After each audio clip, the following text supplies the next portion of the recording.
All right, is the mic still working fine? Cool. All right. Hello, everyone. Yeah, I'm Harrison. I guess they introduced me. I'm a master's student in computer science, and I've been participating in NAT projects and events since around 2019. Just a quick about me before I get into the presentation. But yeah, my research is focused on using machine learning to predict the onset of Alzheimer's disease and identify ways to delay it. And then also in 2023, my team got first place in the rehabilitation division in natHacks. So, all right. So the presentation today is going to be on both intermediate Python and brain-computer interfaces and how to interact with them.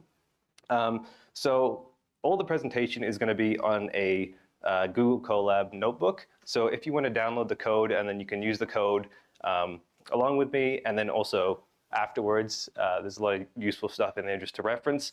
You can download it at nat.ltd/python2. So if you access this link, it'll bring you to the Google Colab, which you can either just run the code just straight up in the Google Colab, and it'll run it online, or you can download it and run it through Jupyter Notebook. Either works fine, but if you want to actually connect with your brain-computer interface device and run the code using like real EEG data, you'll have to run it through Jupyter Notebook locally. But it's all set up to work with like fake data if you run it just through Google Colab, so it all still works.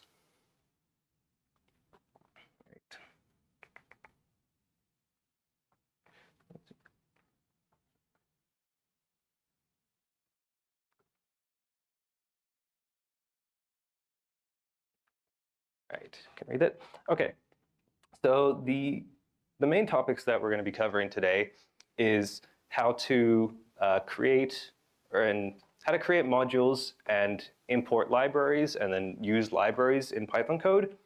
And then we're going to be talking about specifically the NumPy library and how to perform data manipulation. And then lastly, we're going to talk about the BrainFlow library, which is what you'll use to connect to your EEG device and read in and use EEG data in your project. And we'll be using the Muse 2 headset for those examples. So what is a Python library? So a Python library, or sometimes referred to as a package, is a collection of files containing pre-written code, which are known as modules. And these codes can be used for specific tasks, so you don't have to start from scratch every time and write every part of your project yourself. So Python itself comes pre-installed with some libraries, some basic things, like there's the math library, which has a bunch of math operations. There's the time library, where you can get the time, or you can like put delays in your code or time how certain parts take.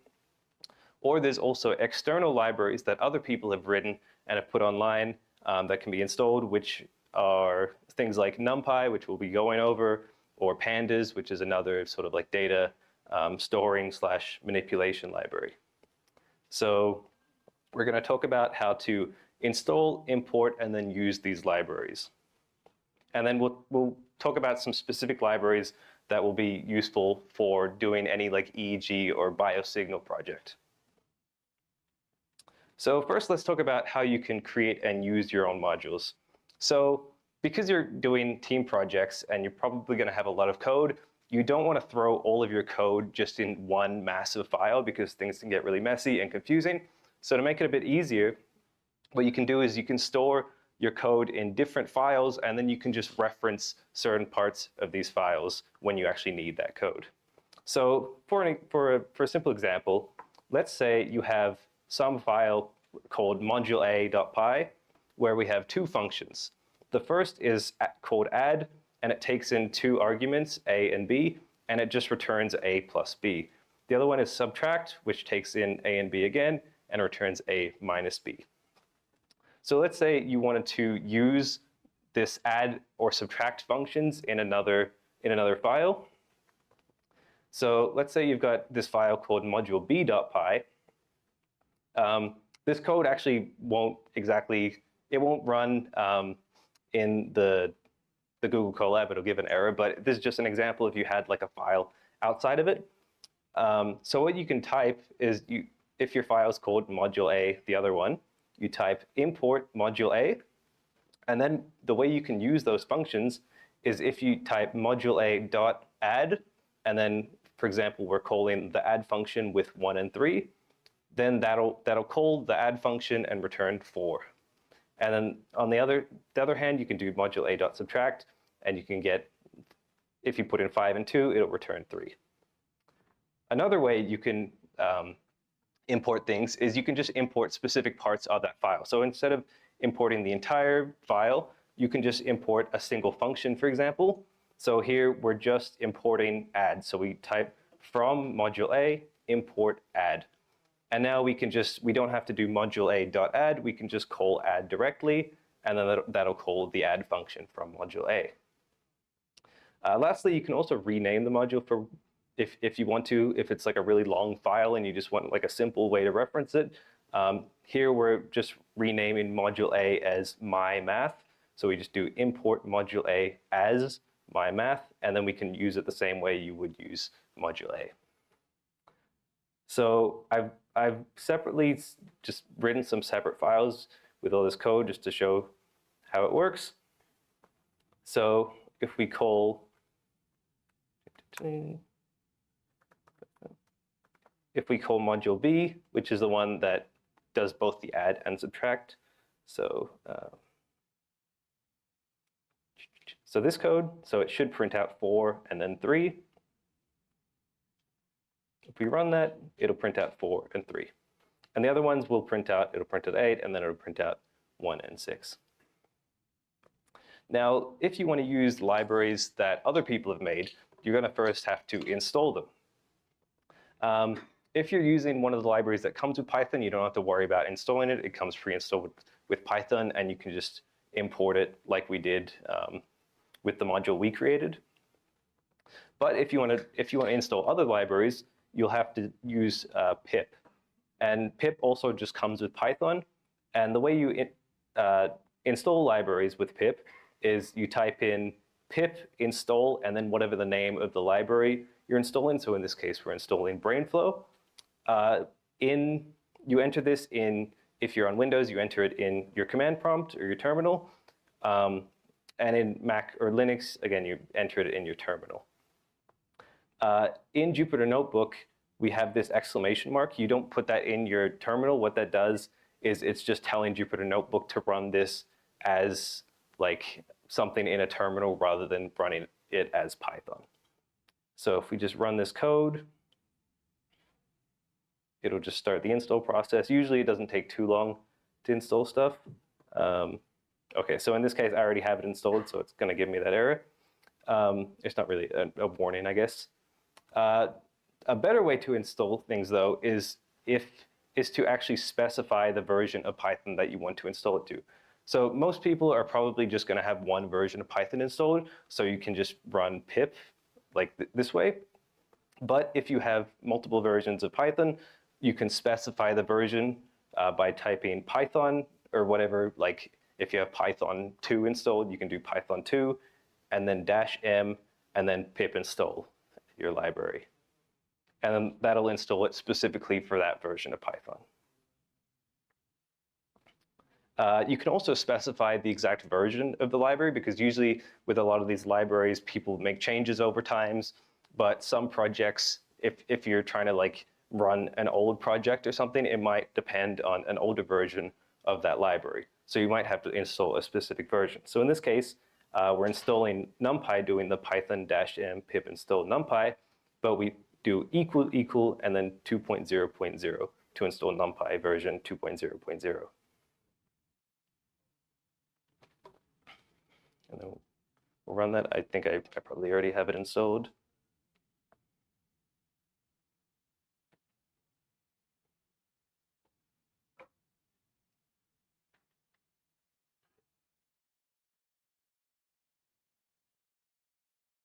Okay, that's taking longer than usual.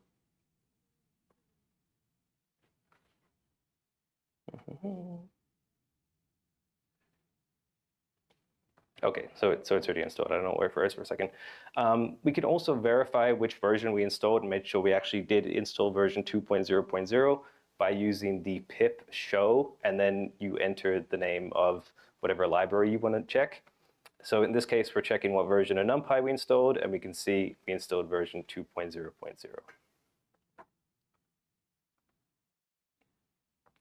So installing these libraries in this notebook is fine just the way I've set it up. But if you're installing libraries outside of this notebook, just like in your command prompt, what you want to do is you want to actually set up a virtual environment first. And this is because you can only have one version of a library installed at once, but you might have one project that depends on version 1 of a library and another project that depends on like version 1.1 of the same library. And that would mean you wouldn't be able to sort of run both projects at the same time. You'd have to keep like installing different versions. So what you can instead do is create these virtual environments where you install those libraries into only that virtual environment, and then you can activate those when you want to run that specific project. Because if you're installing projects without a virtual environment, you're just installing them globally, and this is going to cause problems over time. So the way you can set up a virtual environment is if you go into your command prompt or terminal and type Python -m venv, and then whatever you want to name that virtual environment. So in this case, we're naming it virtual environment name. So I'll run that code here. So we can pull up command prompt with cmd on Windows. We can do Python -m venv, and then virtual environment name. Probably should have picked a shorter name. So that'll create in the background. Then once it's created, we have to activate the virtual environment. And then from there, we can install different packages. So, okay, so it's created the virtual environment. So it's created this virtual environment name folder with all this stuff inside of it. Now to activate, we can do virtual environment name and then /scripts/activate. You have to do backslash as well, or else it won't work. /scripts /activate. Okay, so now we can see in our terminal over here, it says virtual environment name, so we know we're in this virtual environment. And from here, we can then install packages. So if we do Python Python-m pip install NumPy, we'll install specifically version 2.0.0, like we do in the notebook, and we'll let that install.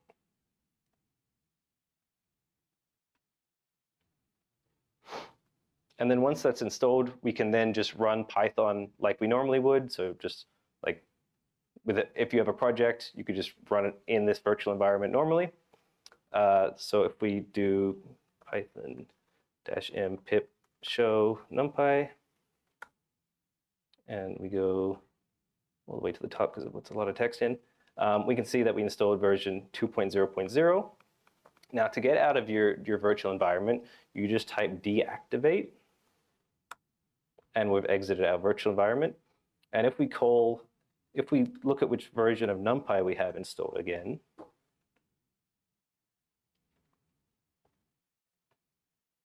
let's see if I can find the top.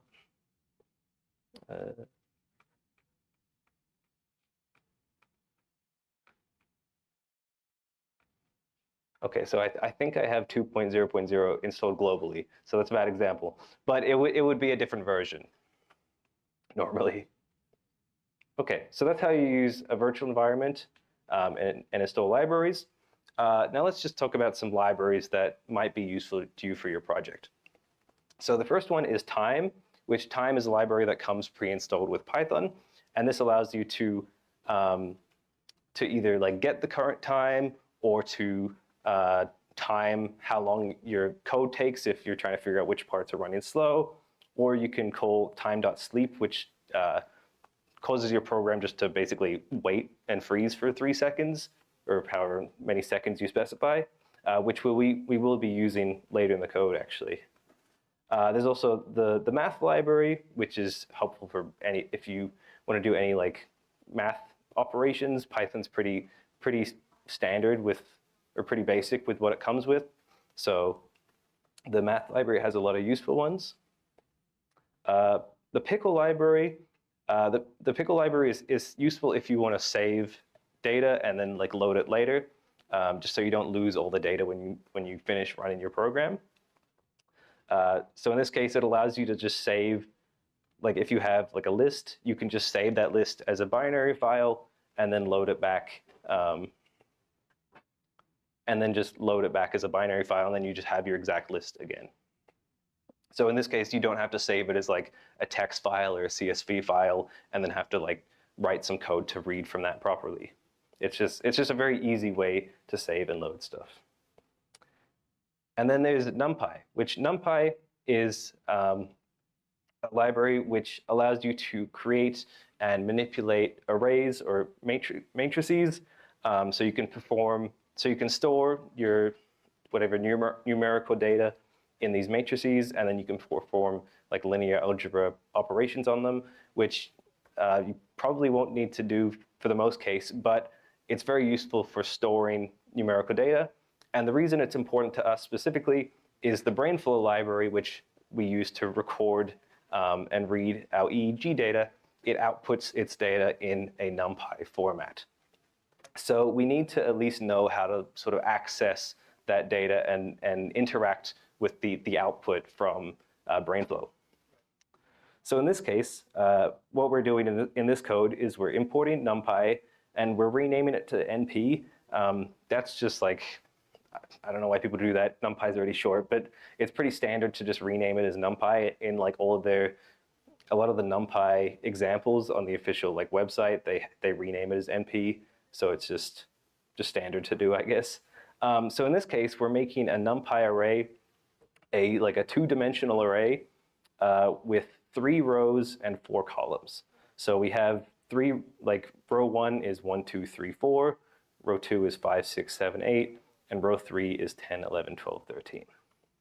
And if we then print out the shape of this array by doing array, or we've called this NumPy array R, and if we print out r.shape, we could see it's got 3 columns and, or sorry, 3 rows and 4 columns.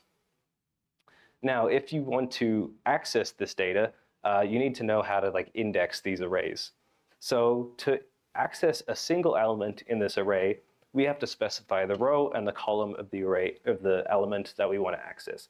So in this case, it's important to remember that in Python, indexing starts at 0. So the first row is actually row 0, the second row is row 1, and so on.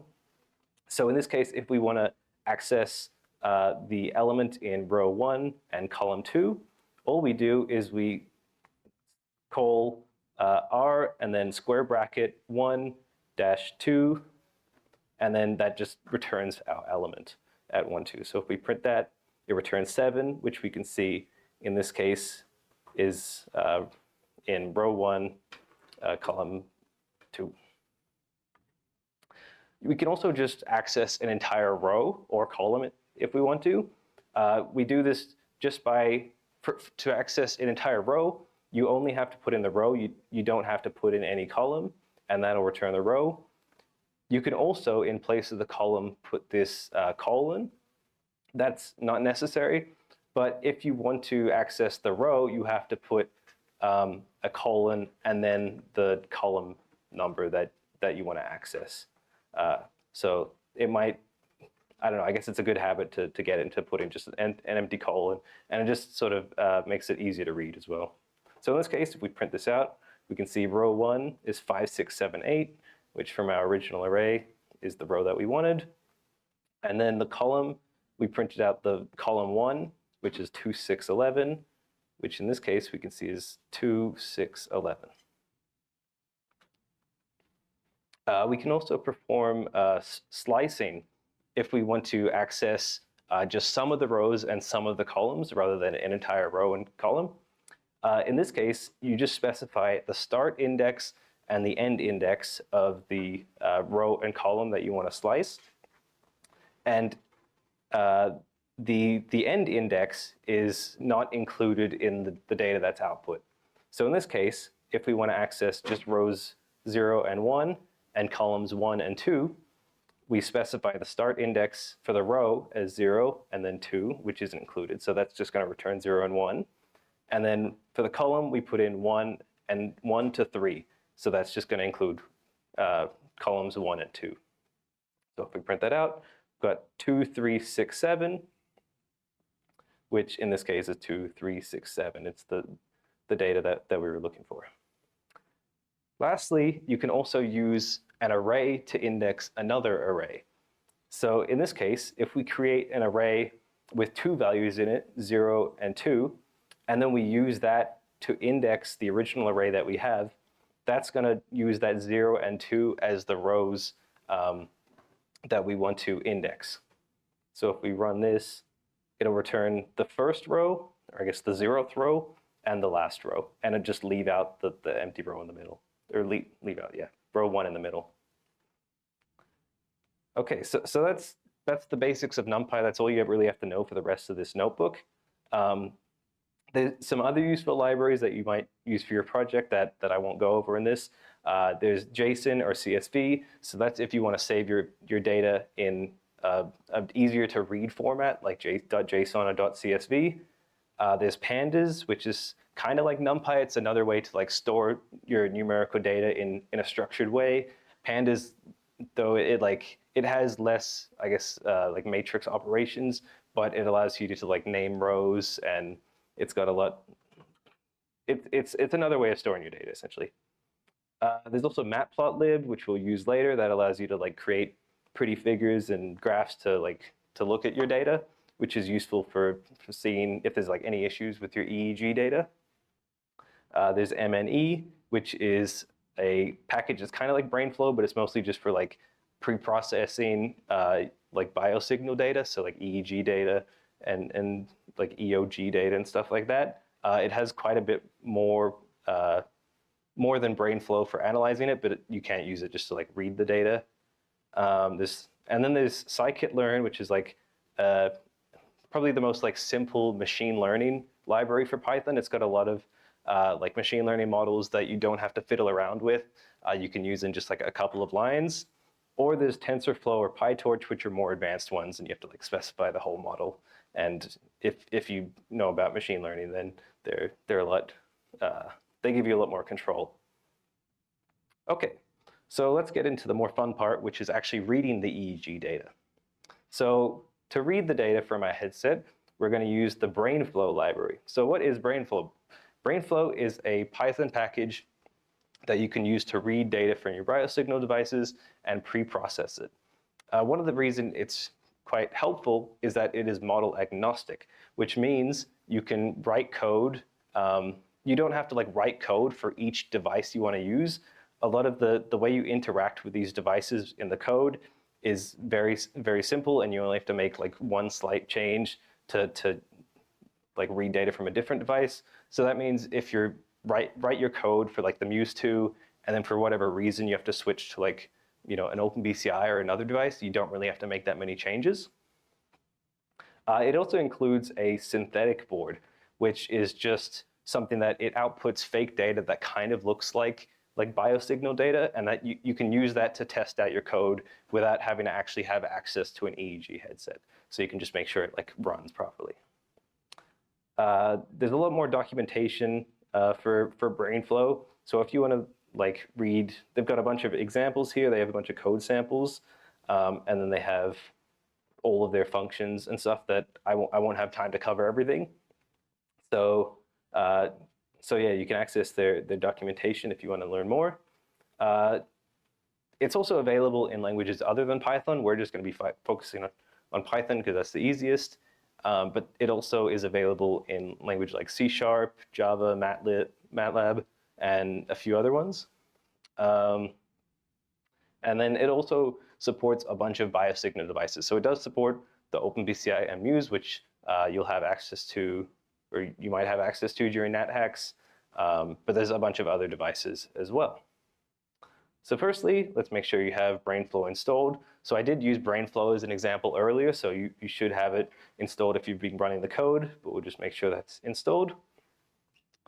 Now, the first thing we're going to do is we're just going to import all the libraries that we're going to use in the rest of this workshop.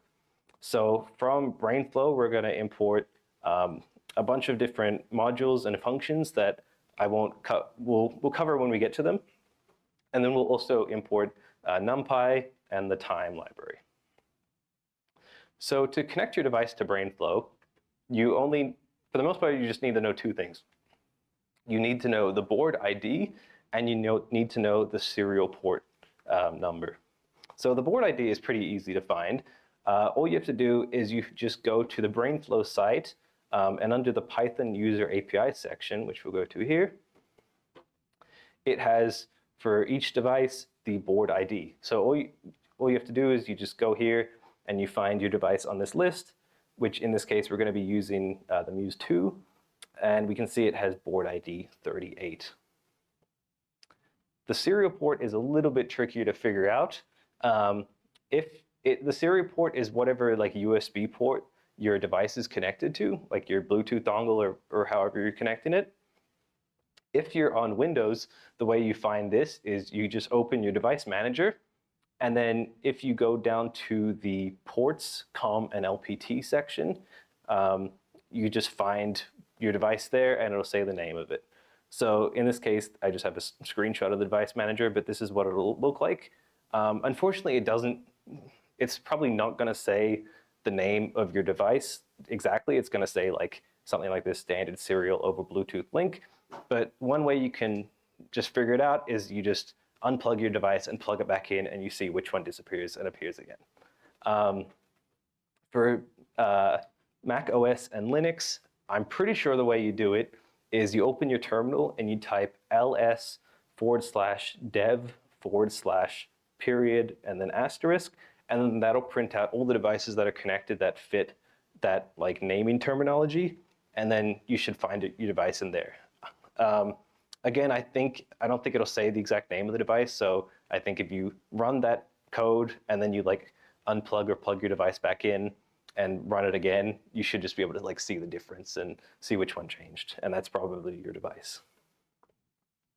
Okay, so in this case, I'm going to be using the Muse 2 headset, which I checked earlier. The serial port I have is COM2, or COM8, sorry. So I don't have to figure that out again. So let's turn that on. Wow.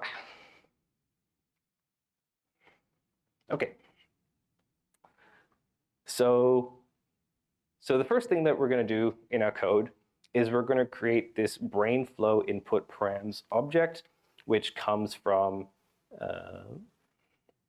the brainflow.boardshim module.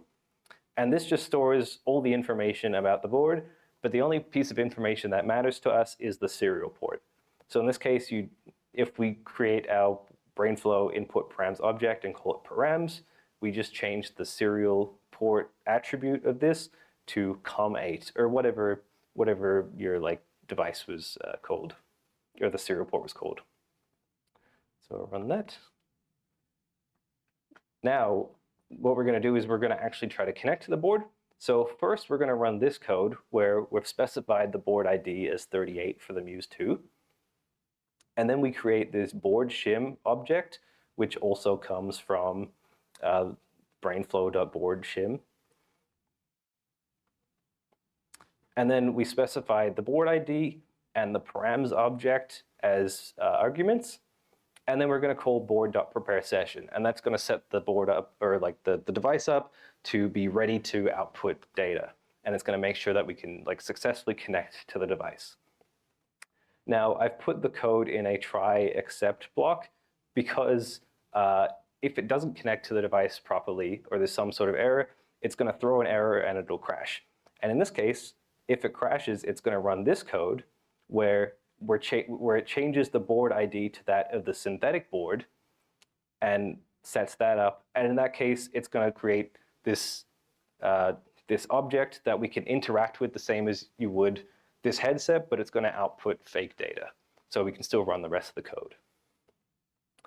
Okay, moment of truth. Let's see if it successfully sets up.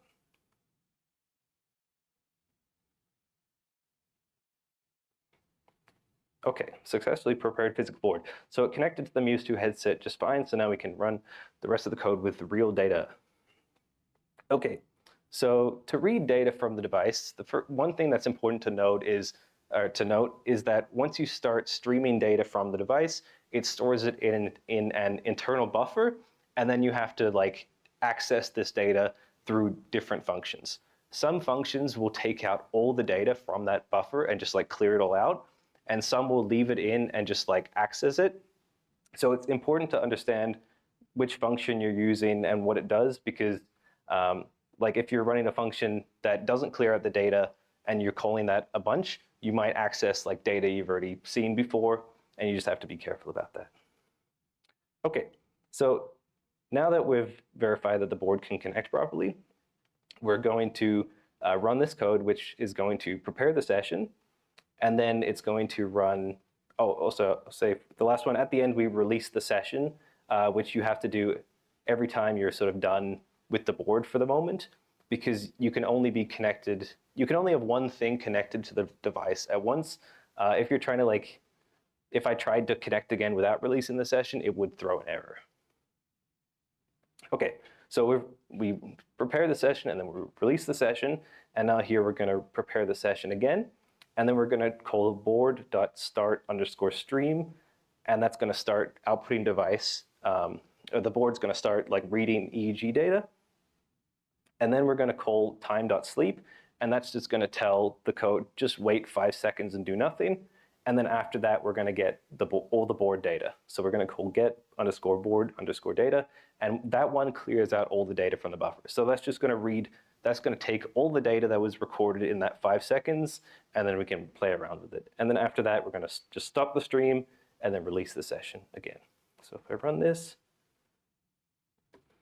it's going to prepare the session, and then it's going to record data from my brain for 5 seconds. Okay.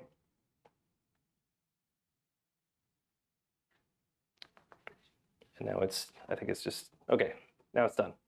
I think it took a bit of time to release the session.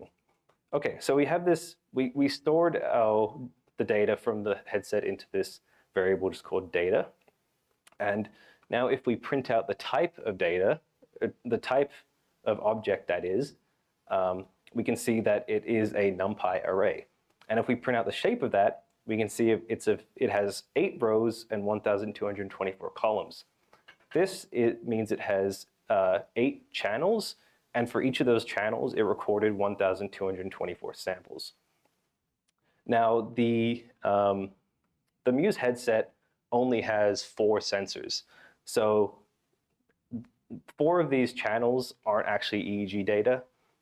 They're probably just like keeping track of the sample numbers, or we'll see later there's like a marker channel and stuff. So there's other channels that aren't EEG data. So in this case, we want to just grab the EEG data. And what we can do is if we call board.get_EEG_channels, and we input the board ID of the device we're using, it's going to tell us exactly which of these channels are EEG data. So in this case, we can see that rows 1, 2, 3, and 4 were EEG data, which means that channels 0, 5, 6, 7 were just like other data that isn't EEG. So we got this NumPy array of the, or I guess I think it's probably just a list of the EEG channels, and if we index the data object, like the NumPy array, using this, it's just going to return the rows that have EEG data. And we can print that out, and yep, that's numbers. So if you have some biosignal devices can output like multiple types of data, like EEG and EOG, which is like eyeball movement data. So if you have a device that can output multiple of those, you can also get those channels. So in this case, we're getting like the EOG channels. And if we run this, it's going to give an error. And this is because the Muse doesn't track eyeball data. Okay, so we can see if we just print out the data, it's hard to tell what's even going on. So one way that's easier to understand things is to plot it as a graph so we could like visualize this data. So in this case, we're going to use the matplotlib library, which we're just going to rename as plot. I won't fully go into just how you create the figures and stuff. Basically, if we print out all that data at once, it's very messy. So this is all the data like layered on top of each other, but this channel 3 is at like a much bigger scale than the rest of the data. So what we're going to do is we're just going to plot out the data separately. Okay. So we can see that like the amplitude for the different channels are of like very different scales. Like channel 3 goes from -1,000 to 1,000, whereas channel 0 only goes from like -992 to -975. So you probably want to plot them differently if you're visualizing them. They're also very, it's hard to tell what's even going on here. And that's usually where you then have to perform further pre-processing or like machine learning to figure out what's actually going on. I'll just quickly jump over this. So this is, you can also insert markers into your data. So if you're running some experiment where, you know, you want to track when different things are happening in real life. So if you have someone that you're telling them to look at different images or you're getting them to do different tasks and you want to figure out which samples are associated with which events, you can insert markers when those events happen.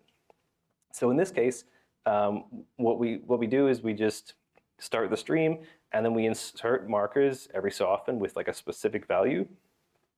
And then after that's done and we record that data, we can get the marker channel. Same as we did with the EEG channel, but there'll be one channel that's just the markers, and that'll have like, for each sample, it'll have a value, which by default, every sample will be 0, except for the ones where we placed a marker.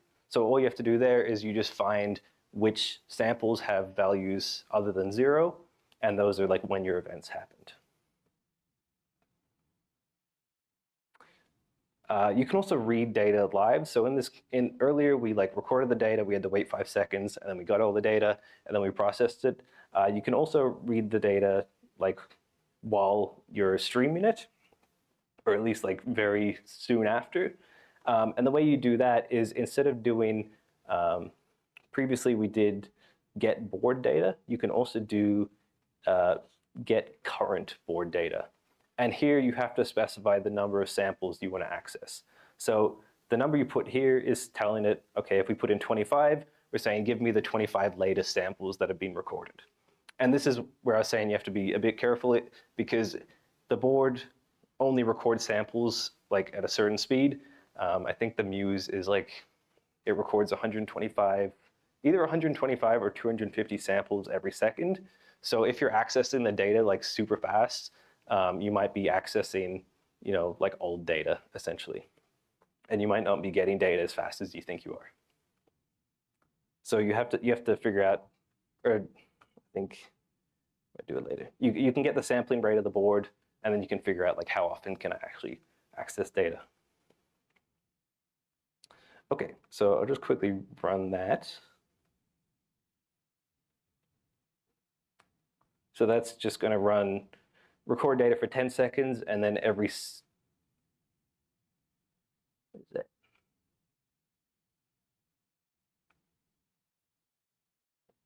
Oh, I might have messed things up by running the code out of order. Let's see. Okay, well, I think if I just restart the, oh, it's actually, never mind. The headset turned off. I think that was the issue. Okay, so try this again, it should work. So yeah, there's a few, okay, it did work now. So yeah, every second it's just going to record 25 samples. But yeah, there are quite a few reasons why your EEG device might give you an error when you're trying to connect. It might be that your device is off, like in my case, or it might be connected to another program. So, for example, OpenBCI, the BCI headsets which are available, they come with like a GUI that you can use to visualize data. If you're connected to that and then you're trying to run your code, it's not going to work.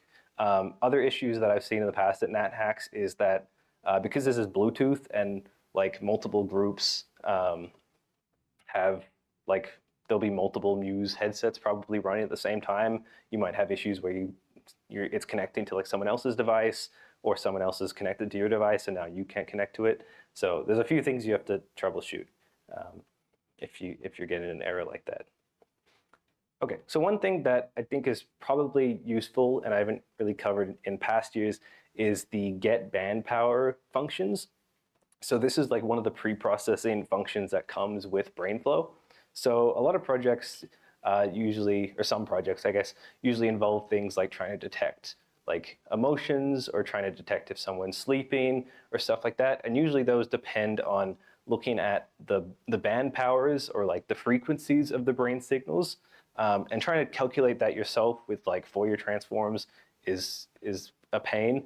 But in this case, BrainFlow comes with code that just tells you, that just basically gives you the band power. And then you can use that to decide like if the band power is this high, then they're stressed. If not, they're not stressed, and so on. And it just makes things easier. So in this case, what I'm doing, we can ignore that. I specified the board ID as the Muse because if you try to run it with synthetic data, for some reason it gives an error. So you have to trick it into thinking it's reading Muse data. So what we have to do is this little snippet of code, all this is doing is, for some reason you can only get the band power if you have an even number of samples. So this just checks if you have an odd number of samples, it just gets rid of the last sample recorded. Or you can get rid of the first sample recorded or whatever. So it just makes it into an even number of samples. And then we get a sampling rate. And first, what I'm going to do is for each channel, I'm going to calculate the band power separately. So from like the different regions of the brain. So for each channel, so for I in range of EEG data.shape, so shape 0 is just the rows. So for each row in each channel, we're going to calculate the power spectral density graph, which you don't have to worry about that. Basically, what that does is it just tells you like the power of each frequency within your signal. And then you can use pretty much this code. And then what you have to do after that is you can use this data filter dot, and the data, go back real quick. The data filter comes from BrainFlow.dataFilter, so from that module.